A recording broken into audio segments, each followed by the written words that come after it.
Hello students, start करते हैं machine design का चैप्टर 1 जो कि हमारा चल रहा है। उसमें जो हमारा नेक्स्ट टॉपिक है वो है factor of safety. Factor of safety Hindi में इसको बोला जाता है सुरक्षा गुणांक। अब ये है क्या? देखो, जब भी हम कोई डिज़ाइन कर रहे होते हैं तो जब भी हम डिज़ाइन करते हैं तो हम क्या कहते हैं कि डिज़ाइन ऐसा होना चाहिए कि वो एकदम मजबूत होना चाहिए कि टूटे नहीं, है ना। यही तो होता है। आप कुछ भी चीज़ मार्केट से ले रहे हो या मकान बनवा रहे हो तो उसमें हम कह रहे हैं कि भाई मजबूत सी चीज़ें बनाना। तो वो मजबूत वाली स्थिति है, वो इससे जुड़ी हुई है फैक्टर ऑफ सेफ्टी से।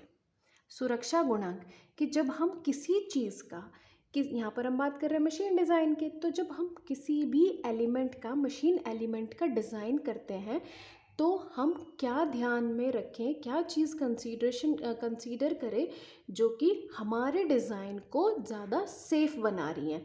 तो इसलिए हमने वो चीज़ क्या है हमारी, उसको हम बोलते हैं factor of safety. Factor of safety इसका मतलब है if there is any chances of accident, तो वहाँ पर उस एक्सीडेंट को रोकने के लिए मैक्सिमम सेफ्टी कंसर्न उस ऑब्जेक्ट में रहना चाहिए। ठीक, यहाँ से इतना समझते हैं, ये ओवरव्यू है, ये फैक्टर ऑफ सेफ्टी की डेफिनेशन नहीं है। अब बात करते हैं what is factor of safety. Factor of safety क्या है, इसको मैंने फॉर्मूले से यहाँ पर शो करा है। देखो, फैक्टर ऑफ सेफ्टी स्मॉल में लिख दिया, factor of safety is failure stress upon allowable stress. Failure मतलब जब हम देखो, स्ट्रेस से पहले लोड पे बात आ जाती है। सपोज हम कोई ऑब्जेक्ट है, आपने कोई मशीन एलिमेंट डिज़ाइन किया, सपोज आपने ये स्टूल या कोई चेयर डिज़ाइन करी, ठीक। तो इस पर आप कितना लोड लगा रहे हो, कितना इस पर मैक्सिमम लोड लग सकता है, ठीक है। और मैक्सिमम लोड सपोज मैंने इसको 100 किलोग्राम के लिए मैंने इसको डिज़ाइन किया, लेकिन इस पर जो स्टूडेंट बैठ गया सपोज वो 60 किलोग्राम का बैठ गया, तो मैक्सिमम लोड तो ये था, लेकिन जो फेलियर लोड है, मतलब इतना जो लोड है ना, ये मैक्सिमम लोड, ये फेलियर लोड है। और ठीक है, इस जो 60 किलोग्राम तक का जो स्टूडेंट है ना भाई, ये अलाउेबल है। मतलब ये इस टाइप का एक एग्जाम्पल हो सकता है। तो फेलियर लोड क्या है, फेलियर मतलब जिस लास्ट लोड है, अगर इस पे 100 किलोग्राम का बंदा कोई बैठ गया तो ये फेल हो जाएगी। अलाउबल है, 60 तक चल जाएगा, कोई दिक्कत नहीं है। 50 वाला भी बैठ जाएगा, 40 वाला भी बैठ जाएगा, वो डिपेंड कर रहा है।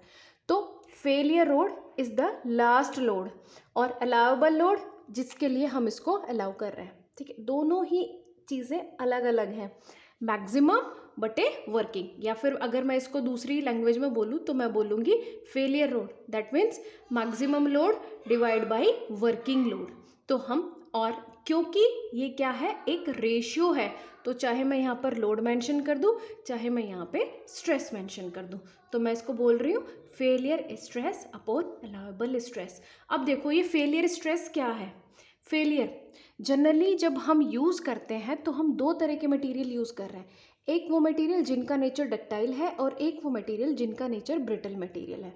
तो जब हम डक्टाइल मटेरियल की बात करते हैं, डक्टाइल मटेरियल क्या होता है, डक्टाइल मटेरियल में अगर आपको थोड़ा सा मटेरियल साइंस याद हो तो उस मटेरियल साइंस में आपने ये स्ट्रेस स्ट्रेन डायग्राम पढ़ा होगा। और ये जो स्ट्रेस स्ट्रेन डायग्राम है ये डक्टाइल मटेरियल के लिए। डक्टाइल मटेरियल में क्या था, हमने स्ट्रेस स्ट्रेन डायग्राम के लिए हमने क्या पढ़ा है, ये दो एक्सिस है, एक्स एक्सिस पे हम स्ट्रेन ले रहे हैं, इधर हम स्ट्रेस ले रहे हैं। फिर हम कहते हैं जब एक ऑब्जेक्ट होता है उस पर लोड लगाते हैं, जब एक्सटर्नल फोर्स लगता है तो उस ऑब्जेक्ट में इंटरनल रेसिस्टिव फोर्स जनरेट होते हैं जिसको हम स्ट्रेस बोलते हैं। जब उस पर स्ट्रेस जनरेट हो रही है तो वहाँ पर डिफॉर्मेशन हो रही है, उसको हम स्ट्रेन बोल रहे हैं, विकृति जनरेट हो रही है, तो हम कहते हैं ओ से लेके पी तक प्रोपोर्शनल लिमिट है, तो प्रोपोर्शनल लिमिट तक stress is proportional to strain है, हुक्स लॉ आपने पढ़ा होगा।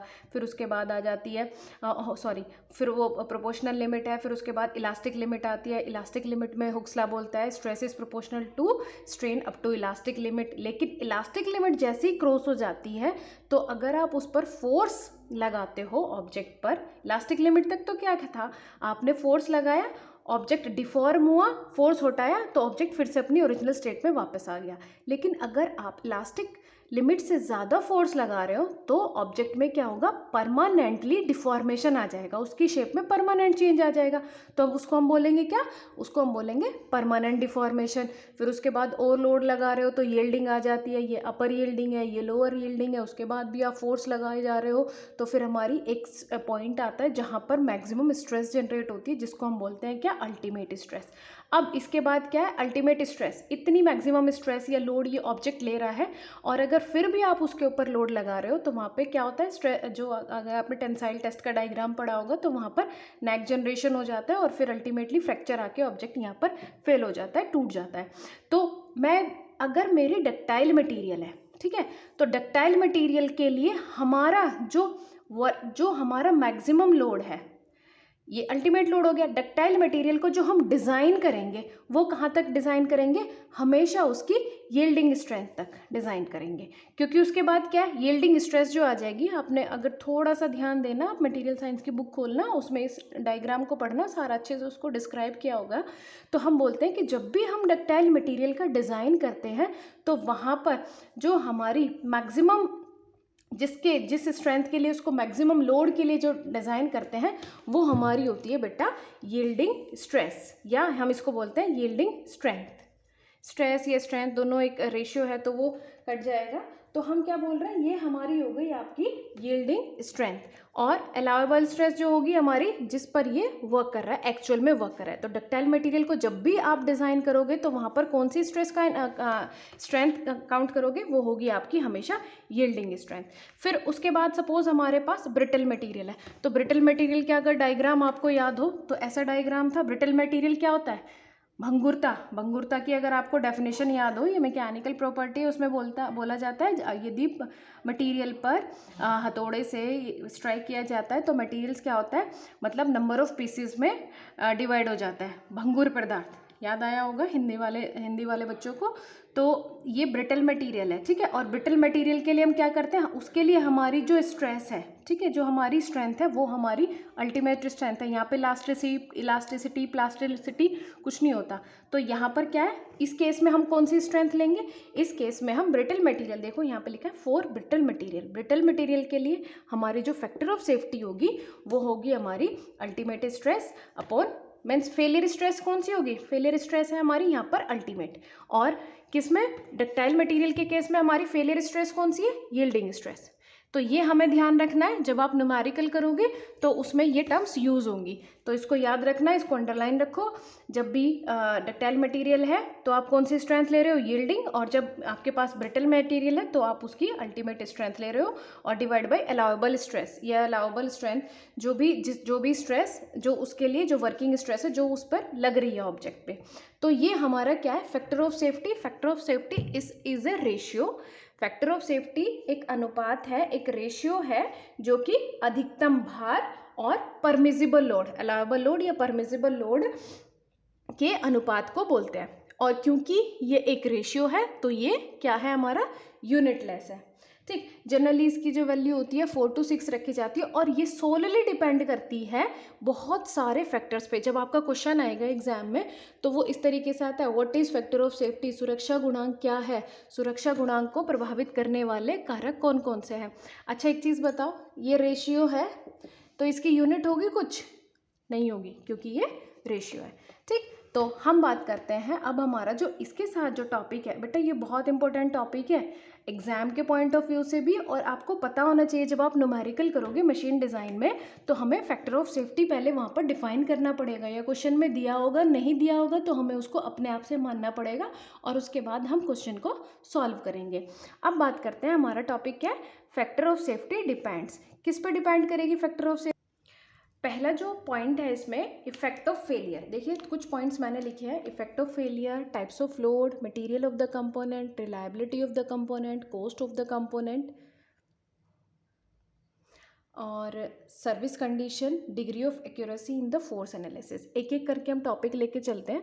पहला है आपका इफेक्ट ऑफ फेलियर, कि फेलियर किस टाइप से हो सकता है, मतलब फेलियर का क्या उस पर इफेक्ट पड़ने वाला है। देखो जो थ्योरीज ऑफ फेलियर हैं, या कोई भी जो कंपोनेंट है, जो भी मैकेनिकल कंपोनेंट है, ठीक है, अगर वो प्रॉपरली फंक्शन नहीं करता है तो हम कहते हैं कि उसके जो फेलियर होने के जो मोड्स हैं, मोड्स ऑफ फेलियर हमारे 3 होते हैं। एक होता है failure due to elastic deformation, failure due to general yielding और फेलियर बाय फ्रैक्चर। तो अब ये जो फेलियर है, जो ये मोड्स ऑफ फेलियर है, ठीक है, उन मोड्स ऑफ फेलियर के अकॉर्डिंग हम फैक्टर ऑफ सेफ्टी सिलेक्ट करते हैं। कि फैक्टर ऑफ सेफ्टी सिलेक्ट करने का मतलब क्या है, हम उसकी कौन सी वैल्यू ले रहे हैं। अगर चांसेस हाई है, मीन्स एक अगर इस तरीके से मानो कि जो ऑब्जेक्ट आपने डिज़ाइन किया है और वहाँ पर वो सपोज़ उस पर लोड लग रहा है और वो लोड इस तरीके से लग रहा है कि अगर वो फेल हो जाता है तो वहाँ पर बहुत ज़्यादा मतलब एक्सीडेंट जो हो सकता है वो कोई भी कैजुअलिटी वहाँ पर ह्यूमन रिलेटेड कैजुअलिटी हो सकती है। तो उन केसेस में हमें हमेशा फैक्टर ऑफ सेफ्टी की वैल्यू हाई रखनी है। तो ये किस पर डिपेंड कर रहा है, एक तो इफेक्ट ऑफ फेलियर पे। दूसरा हमारा क्या है, दूसरा हमारा टाइप ऑफ लोड, किस टाइप का लोड लग रहा है। देखो तुमने टाइप्स ऑफ लोड पढ़े होंगे, ठीक है, डायरेक्ट लोड लगा हुआ है, ठीक, या फिर फ्लक्चुएटिंग लोड लगा हुआ है, या फिर एसेंट्रिक लोड लगा हुआ है। तो अलग अलग टाइप्स के लोड के अकॉर्डिंग हम क्या करते हैं, फैक्टर ऑफ सेफ्टी को चूज़ करते हैं। फ्लक्चुएटिंग के केसेस में क्या है, फ्लक्चुएटिंग के केस में क्या है, बार बार या साइक्लिक लोड क्या हो रहा है, कभी पॉजिटिव हो रहा है कभी निगेटिव हो रहा है, तो उस केसेस में क्या ऑब्जेक्ट के फेलियर होने के चांसेस ज़्यादा हो जा रहे हैं। तो वहाँ पर हम क्या करेंगे, हाई फैक्टर ऑफ सेफ्टी लेंगे। अगर इम्पैक्ट लोड लग रहा है किसी ऑब्जेक्ट में, वहाँ पर भी फैक्टर ऑफ सेफ्टी की वैल्यू हमें हाई रखनी पड़ेगी। तो दूसरा हम बोल रहे हैं कि फैक्टर ऑफ सेफ्टी किस पर डिपेंड कर रहा है, टाइप ऑफ लोड पे। नेक्स्ट है आपका material of the component. Component का मटेरियल क्या है, अभी हमने पढ़ा ब्रिटल मटेरियल है तो क्या होगा, डक्टाइल मटेरियल है तो क्या होगा। तो जो मटेरियल है कंपोनेंट का वो भी उसके अकॉर्डिंग भी हम फैक्टर ऑफ सेफ्टी का ध्यान रखते हैं कि हमें फैक्टर ऑफ सेफ्टी की वैल्यू क्या रखनी चाहिए, ठीक। और दूसरा क्या है, जैसे सपोज कोई मटेरियल है, अगर वो होमोजीनियस है, होमोजीनियस मतलब उसकी प्रॉपर्टी सारी सेम है, या फिर कोई हेट्रोजीनियस मटेरियल है तो वो जल्दी फेल हो सकता है, ठीक है। तो मटेरियल की क्या प्रॉपर्टी है, उसका क्या कंपोनेंट है, ठीक है, सॉरी कंपोनेंट का क्या मटेरियल है, उस पर भी फैक्टर ऑफ सेफ्टी डिपेंड करती है। नेक्स्ट है रिलायबिलिटी ऑफ द कंपोनेंट। देखिए रिलायबिलिटी मतलब कि आपने किस ऑब्जेक्ट के लिए या किस पर्पस के लिए कोई सामान खरीदा है। मीन्स सपोज डिफेंस इक्विपमेंट है, तो डिफेंस इक्विपमेंट जब भी खरीदे जाते हैं तो हम बोलते हैं कि वो बहुत ज़्यादा रिलायबल है।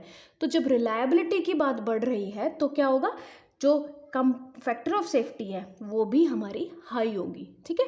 रिलायबिलिटी, कोई यूज़ एंड थ्रो वाला मटेरियल है, ठीक है, उससे ज़्यादा कैजुअलिटी नहीं हो रही, कुछ नहीं, नॉर्मल सा है, तो हम क्या करेंगे, लो अगर उसकी लो वैल्यू भी रख दी फैक्टर ऑफ सेफ्टी की तब भी चल जाएगा। तो ये किस पे डिपेंड करता है, रिलायबिलिटी पे भी डिपेंड करता है कि ऑब्जेक्ट की क्या रिलायबिलिटी है, ठीक। तो जैसे जैसे रिलायबिलिटी इंक्रीज होगी तो फैक्टर ऑफ सेफ्टी की वैल्यू भी इंक्रीज होगी।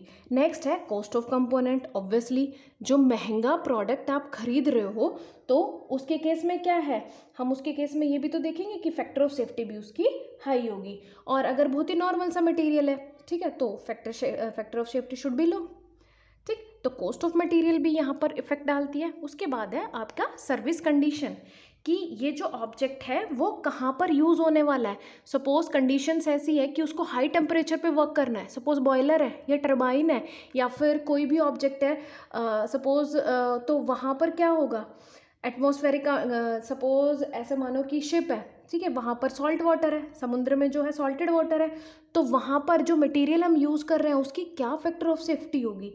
तो वो डिपेंड करता है कि ऑब्जेक्ट किन कंडीशन में काम कर रहा है।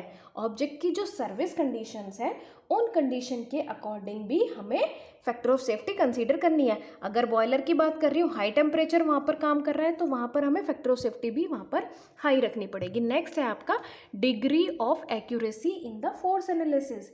ये क्या है कि आप अगर कोई ऑब्जेक्ट, कोई मशीन ऑब्जेक्ट आप बना रहे हो, सपोज कोई मशीन ऑब्जेक्ट आपने बनाया, उस पर क्या लोड लग रहा है, ठीक है, लोड लगने के बाद आप उसका क्या करते हो, एनालिसिस कर रहे हो, फोर्स का एनालिसिस कर रहे हो।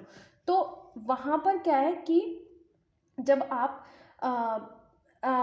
बहुत ही प्रिसाइजली उसको चेक कर रहे हो तो उस केस में आपको फैक्टर ऑफ सेफ्टी भी हाई रखनी पड़ेगी। तो इसके अलावा भी बहुत सारे पॉइंट्स हैं फैक्टर ऑफ सेफ्टी जिस पे डिपेंड करती है। जब हम डिज़ाइन करते हैं तो हम कुछ एजप्शंस मानते हैं, उन एजप्शन पे भी ये हमारी डिपेंड करती हैं, ठीक है।